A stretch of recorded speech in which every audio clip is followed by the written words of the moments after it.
Hi everyone, I'm Siobhan Milner and this is Total Performance, a podcast dedicated to all things athletic performance and injury prevention.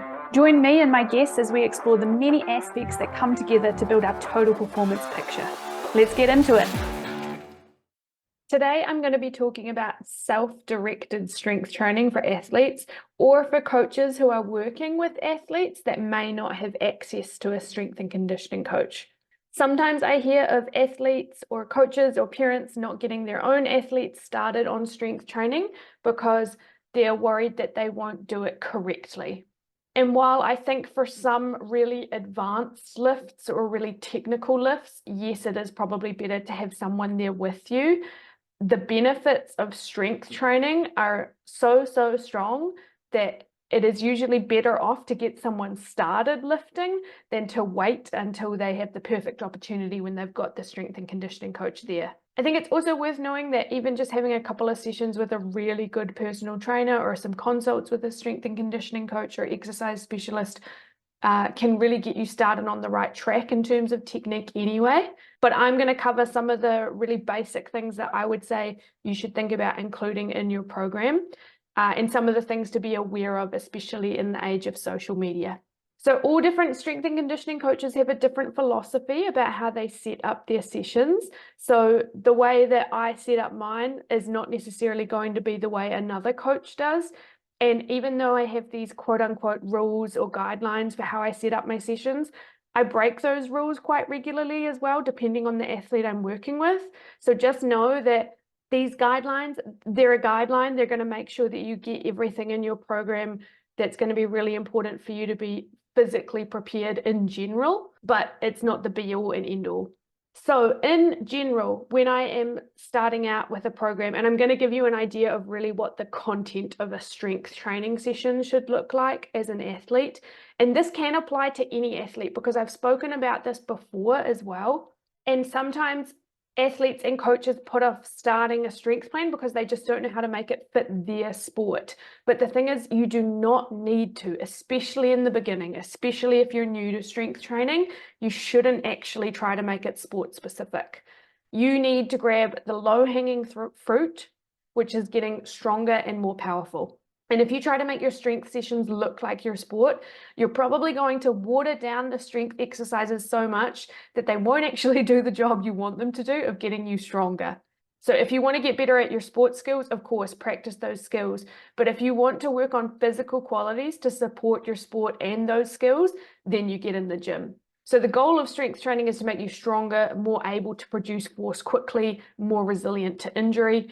And when we've already built a certain base of strength and power, which can take quite some time actually as well to be quote unquote advanced in the gym, then we start looking at really specific qualities or movements for sport. And it also depends on what time of the season we're in. But in the beginning, as I say, I'm going to let you know some of the things that I really focus on. And if we were going to make this super easy, I would say focus on squats, hinges, pushes, and pulls. So these are exercises that usually fall into the category of being multi-joint exercises, which are pretty good bang for your buck because they strengthen multiple muscle groups and they make you stronger in certain movement patterns, not just isolating certain muscles.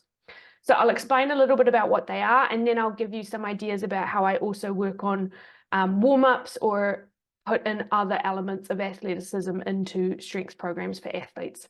So when it comes to squats, it's not just back squats, it's also things like split squats. Sometimes you can think of this like quad focused exercises as well, but squats, split squats, often I will start people on front squats or goblet squats where they're holding a kettlebell or a dumbbell up by their throat, just because it helps them get that more upright squatting pattern.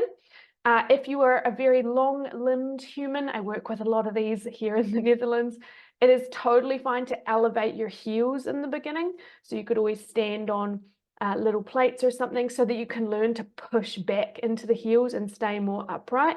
Because one of the things that you want to do, especially if later you are going to end up working with a strength and conditioning coach, we want to really get the basics really strong. And we want to see a difference between our squat pattern and our hinge pattern. So your hinge pattern is the pattern where the hips get sent backwards. So you can think of this like deadlifts, Romanian deadlifts.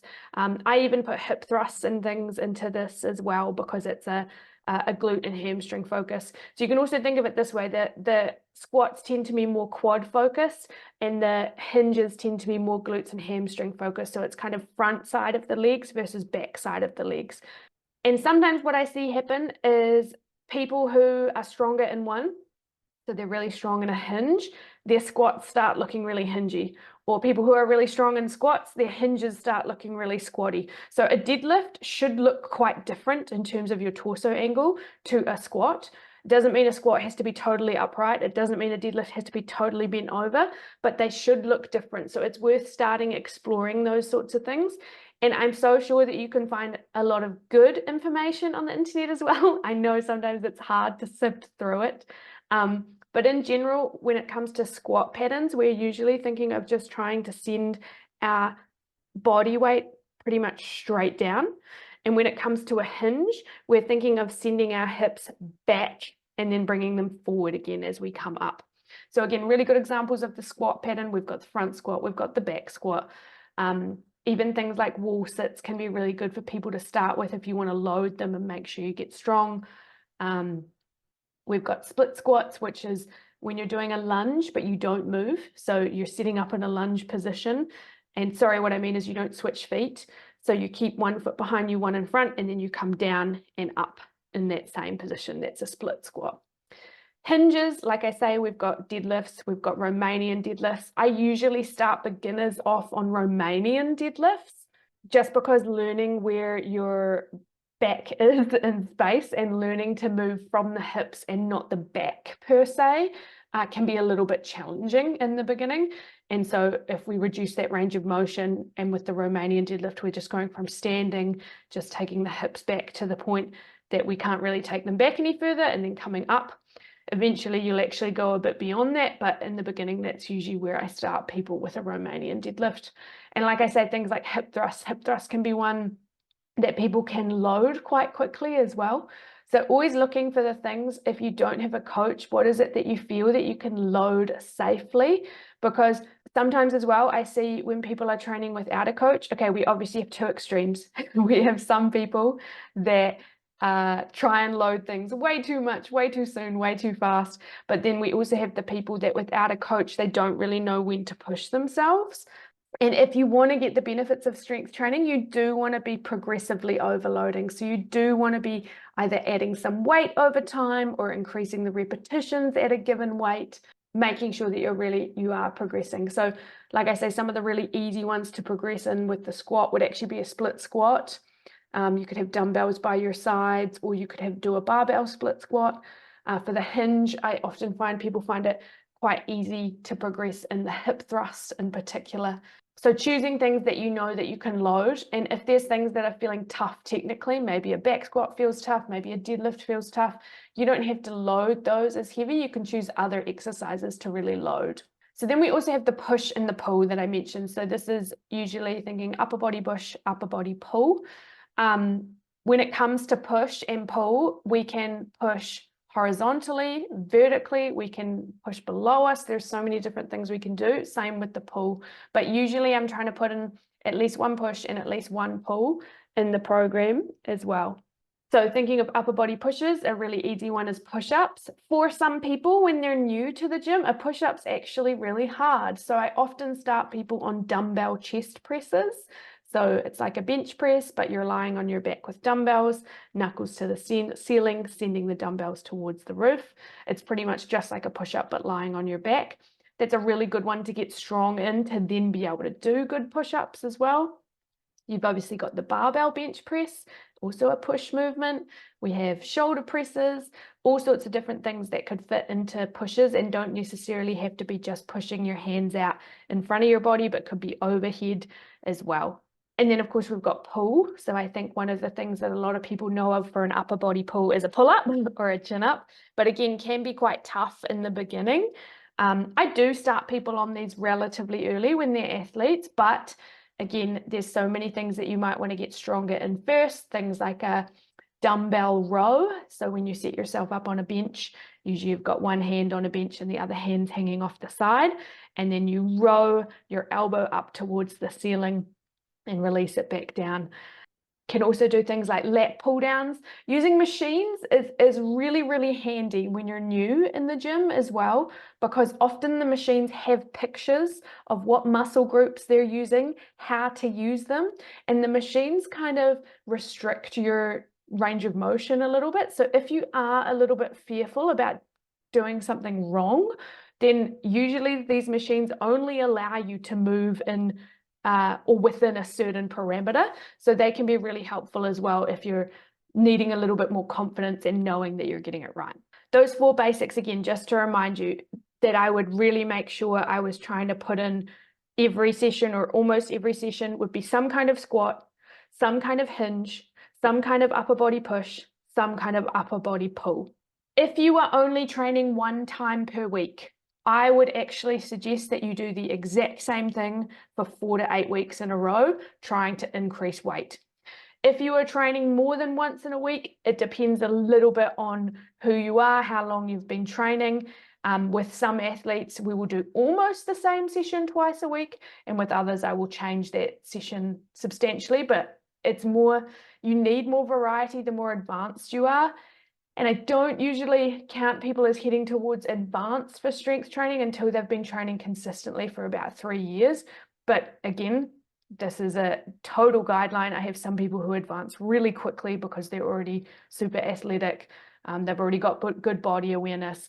Just be really aware that there's so much nuance with this, and I'm just trying to give you some guidelines. And I think as long as you're being consistent and you are loading or increasing your loading relatively slowly, then you're probably going to be fine. Squat, hinge, push, pull. The other things that you want to think about as an athlete is things like jumps or plyometrics. There is a difference between jump training and plyometrics. So you probably know jump training in terms of things like box jumps. Plyometrics involve us coming off the ground and onto the ground again repeatedly. So it's really like a bouncing motion that we think of with plyometrics, or a bounding motion. Things like skip rope, that is a plyometric as well. But usually we want some sort of jump or plyometric training in there, because as athletes we need to be able to move quickly as well as with producing force. So when we do the strength training, we get really good at producing force, and we do get better at producing force quickly by strength training as well. But also for getting things like ankle stiffness and really popping off the ground, doing things like jump training and plyometrics can be really helpful. So as a general rule, we usually start with anything that is explosive or power-based at the beginning of a session. So I will often put plyometrics or jump training somewhere in the warm-up. It won't be super, super intense, but it'll be things that, you know, get us used to jumping, get us used to plyometrics, because they can be kind of skillful as well. So it's just getting used to producing those skills. And also in the warm-up, I'll put in some things that are going to move multiple joints. So it could be just something that is going to look like what you're doing next. So let's say you've got some split squats coming up. You might do some walking lunges in your warm-up, because it's going to start getting you into that movement pattern. If you've got a bench press coming up, you might do some push-ups in the warm-up. Your warm-ups don't need to be super long. In fact, I think if your warm-ups are taking you more than 20 minutes, honestly, you're probably not warming up effectively. Again, blanket statement, but you know, I see some people taking 30 to 60 minutes to warm up, and if it's taking you that long, you're probably not actually getting warm. At some point, I might do a little podcast on the RAMP protocol, which is a protocol that we use to design warm-ups. It's a raise, activate, mobilize, potentiate. You can find that super easily on Google. But if you're taking, you know, 30 to 60 minutes to warm up, then you're probably not incorporating the RAMP protocol. You're probably not actually getting super warm. And one of the easiest ways to warm up for your training is to just build up towards what you're actually going to do in the session. So doing things that look a little bit like what you're going to do in the session, and things that get your heart rate up as well, so you are actually warm. So we focus on explosive near the beginning, so you might incorporate some little power things into the warm-up. But then after the warm-up, if you are working on anything specific, like specific jumps, maybe squat jumps or something, if you're trying to get more powerful, maybe Olympic lifts if you have some knowledge in those, something really powerful, you'd do that then. But again, if you're totally new and you don't have a coach, doing something like dumbbell squat jumps, some repeated box jumps, or something where you really produce force, some maximum height jumps, those are really good things to do after the warm-up, and make sure you rest in between, because otherwise you're not going to be super powerful. So we've got warm-up, which probably has some plyos or jumps perhaps in it. Then we've got explosive work where we're making sure we rest. Then we usually move into that squat, hinge, push, pull. And then I usually finish with any accessories that are going to be a little bit more relevant to your needs as an athlete. So this is where you could think, okay, perhaps you're in a throwing sport, so it makes sense to add in a few more upper body exercises there. So it could be something getting a little bit more isolated, because in general we move from bigger exercises that target multiple muscle groups, big movements, towards more isolated. And then so once you've added in a few accessories there that you feel are going to help you with your sport, which are more relevant to your sport, you could always finish with something like core or mobility after. Can be quite good to finish with mobility if mobility is a goal for you, because you're already warm by then. So it's a good time to start getting into your stretching. So this is usually the way I approach putting something together. I think what you should know is that as long as you are consistent and you are working on increasing the difficulty of things a little bit over time, you will get stronger, whether or not you're using machines, free weights, or barbells. There's no particular thing you have to use. It can be hard when you're hearing some of these weird theories that get thrown around on social media. You hear people say things like machines are trash, never use them, or there's these arbitrary rules about when you're quote unquote allowed to pick up a barbell. But there's no right and wrong when it comes to which equipment we're going to use. We use all modalities in both rehab settings and with pro athletes. So pick what you're most comfortable trying to begin. And like I say, don't underestimate the power of even like one-off session with a really good coach, strength and conditioning coach or personal trainer, to make sure that you feel confident in the gym as well. So to recap, have a nice warm-up. I usually put some sort of easy jumps or plyometrics in there, plus something that's going to look a little bit like what I actually want to work on after the warm-up. Then this would be when we'd work on explosive or power movements. So some really, really easy ones would be something like dumbbell squat jumps. Some of the more technical ones would be Olympic lift variations like cleans and snatches. Then after that, we usually move into our squat, hinge, push, pull. You can superset here as well. You could always superset a squat with a hinge or a squat with a push, because a squat with a hinge can be a little bit harder because you're doing two lower body exercises, but you could superset a squat with a push and then a hinge with a pull. Superset just means that, let's say we're doing 3 sets of each exercise. It could be that you do set 1 of the squat followed by set 1 of the push. Then you take a minute or 2 break depending on how hard it was. And then you do that again, squat and then push, take a break, squat and push. That's what supersetting is. Then after that, if you've still got some time, because I know as well, if you're new in the gym, maybe you're needing to be a little bit effective with your time, then you might want to add in some accessories that are going to be more relevant to your sport. So as I mentioned, if you're in a throwing sport, then it might be some upper body things. If you're something like a runner, it could be some lower body things. And then after that, I usually finish with something like core and some mobility, again, depending a little bit on your preferences and needs. If all of this sounds super overwhelming, I would say just remember squat, hinge, push, pull. Even if you go in and you only choose 4 exercises to fill those categories, and you do 3 sets of somewhere between 5 to 12 reps, and you make sure especially that last 1 or 2 reps of each set is relatively hard to complete, you will get stronger. If you've got any questions about this, don't hesitate to let me know. We're going to be back in a couple of weeks with an amazing podcast about speed training, sprinting, and agility. Thanks so much for listening to today's episode. I hope you enjoyed it. Just a reminder that you can find further podcast episodes at www.siobhan-milner.com/podcast. And this is where you can also find different ways of working with me if you head to www.siobhan-milner.com. Enjoy!